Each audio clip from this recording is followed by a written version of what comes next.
Hey, hi, how's it going? It is 5:30 on the dot a.m. We're out here very early tomorrow. We're out here very early this morning. I've already been out here for about a half hour. I made some coffee this morning, sat out here. It was dark, and then the sun shows up about 5:30 in the morning. And I have some work to do today in the garden, but it's supposed to be about 109 today, and that's not super great. And so I'm getting this done very early in the morning. You're hearing some roosters, I'm sure, and those are not my roosters. We've not had a rooster here for a very long time. But the main thing that we're going to do today is we're reworking the bed. I don't know if you guys can still hear the crickets, but the crickets are still going, and it's one of my favorite sounds in the morning. The other thing is that the air is so incredibly still right now, and it's kind of humid, and it's over 70 degrees already. We cool down into the 70s at nighttime this time of year. So it's already kind of warm, and I mean, there's not a lick of air movement out here. It's kind of crazy. The main thing we're doing today, we're going to be removing the fire pit, and then we are going to be reworking this bed. We're still going to have it be kind of jelly bean shape, but less intense, because we don't really use this that much. So we use the fire pit for burning things, mostly is what we've realized that we use it for, instead of actually sitting out here and enjoying a fire. Also, we live in an area where you have to get a burn permit. So during summer, it's basically illegal to be using the fire pit. So we could either do one of two things. We could either remove it, or we could convert it to propane. And I think we're just gonna remove it for now and convert it to propane at a later date elsewhere. I don't know, we're just not using it that much, because building a fire, it takes, some time to build the fire, and also we have to store some wood for it, and I thought that we would use it a lot more. I know that we would use it a ton more if it was propane, and we could just come out here, flip the switch, and we didn't have to worry about building a fire, stoking it, smoke, ashes, embers. We just live in a very fire heavy area, and so we will eventually have a fire pit, because we really do love it in the summer evenings, or like middle of the night. We like to come out in the summertime sometimes, and we would sit by the fire. We just can't do it here. So we're gonna take the fire pit out today. I'm gonna put it behind the shed. I'm gonna save all of the bricks. The mosquitoes are out. Oh, the mosquitoes have been so bad this year. It's not even funny. We're going to try to swat at them. It does nothing. I'm gonna just put it behind the shed for now, and then we will use all of this setup a later date. And I think we're going to fill it up with gravel and put in a propane situation, so we could have a propane fire pit. But we have to start by removing this, because then we also have to move some of the landscape edging. So let me grab the gorilla cart, and we'll go ahead and get to moving. Also, it's really fun seeing the garden with the lights on still, because it's still kind of dark out here.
Fire pit is gone. That feels weird. It feels really, really big over there now. So I think what we're gonna do now is kind of start pulling up some of the metal edging And then I'm going to kind of mark out with my foot how I want this bed to go, which is going to be kind of like that. So it's still got like a soft shape to it, but not such a deep curve in there. So we'll go ahead and pull the metal edging. I will pull the gravel back over this way. And then I think I have weed fabric under there that I'm going to have to pull up a little bit because this was supposed to just be a walkway area. Yeah, so we're going to pull it. Oh, there's a hummingbird on the fountain. They're out bright and early this morning. Oh, there's 2 of them. How cool. And it got warm enough for me out here already that I had to pull out the ice ring neck thing. It goes in the freezer. Okay, I've got like 6 different contraptions that keep me cool because I get really hot really fast. It's currently 72 degrees at, I think it's 6:30. Has it been an hour? Oh, at 6:06. So it's been a little over half an hour. And yeah, it's already over 70. And I was looking at the wind today. We have wind gust of 3 miles an hour today. Wind gust. That's our gust. Oh, it just feels very stagnant and it feels gross. Okay, back to work I go. There's 3. There's 2 on the fountain and 1 behind that amaranth. Oh, good morning, you guys.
Well, I'm not done, but it is already getting a little too hot out here for me, and it is 8:30 almost. So, I mean, we're making good progress. I do need to go pick up some dirt. So I'm gonna have to go pick up some soil. I might actually have a couple containers in the back of like soil that I'd use in other places that I might try to dump in here. But this feels better. And you can see, so it's nice and tall there, and then I'm tapering it down, and I want this to be like almost level. I want it to be really low here. So that way it doesn't quite feel like a raised bed. That way it has a really nice gradual slope up to kind of a tall bed right there. We've made a really good sized mound. And so I think this will just be a lot better. This will be a better use of the space. I can throw a bench right there. I can do a little bit more planting now, which is exciting. So let me see what I can do about some dirt for this area.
And I actually found some soil. How cool is that?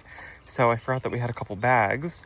We were gonna use them for another project, but I can run to the store and I can go pick up more bags when it's time for me to do that project. But I just gained myself some more planting space, which is really, really great. And then my thought is, you know, should we have dinner parties here every time I've been trying to have a dinner party or some type of event here at the garden? The weather says no, but we could still have a table over here. And then I could have a like skinny table over here to put food on and things like that. That would be perfect. So I also really like the drop in elevation. So the metal edging, you can see it comes here and then it does kind of jut down a little bit. I'm going to try to hammer that in a little bit more so it's a little softer, but then it comes down and it's almost, it's like an inch or two up above the ground. And then all that's nice and filled in. It's all backfilled, which is perfect. And it makes it so that the electrical box is kind of like tucked back a little bit further so it's not at the front of the bed. And I moved the landscape lights. So we have all the lighting back to the front of the bed. The gravel is done. I'm missing one piece right there. It's not even 9 a.m. yet. And so it still feels a little early to be using some power tools. So I am going to do this last little piece. I'm going to measure that and then I'm going to cut a piece, but I'm going to do it off of camera probably this afternoon. That way when I get all gross and sweaty from being out here in the afternoon, it'll be fine and I can be as loud as I need to be to get that cut because it's pretty loud. I have to use a jigsaw to be able to cut it. So it cuts really easy. You just have to use a loud power tool to be able to cut it. But I'm super happy with that. And I kind of like how this just slopes down. It was kind of just like a little too sudden. I love it on the other side. I love the sudden drop, but this feels more soft. And the Nepeta looks so good. Well, minus the section that I had to cut back, but it looks good. It looks like very flowy now. So I think this is where we say goodbye. I am covered in dirt on my face and sweat on my face. And you can see the sun has clearly touched the entire garden now. So it warms up really quick here. It's funny, I was looking at the forecast and it's like 70 degrees, 2 o'clock in the morning. It's that time of year. It's the time of year where I just have to get out first thing in the morning or super late at night, which it's still pretty warm late at night, but I can do it. I just can't be out past about 10. It gets a little too much after 10 a.m. So this is where we say goodbye for the day. I will get that last little piece cut this afternoon. I hope that you enjoyed it. Fire pit came out. I think that's a lot better. I do have another use for the fire pit, so we will be putting the fire pit in. Just not this summer, I don't think. So I hope that you enjoyed this video. Thank you so much for hanging out with us. I love how this looks. It's got a better flow. We'll see you all in the next one. Bye, guys.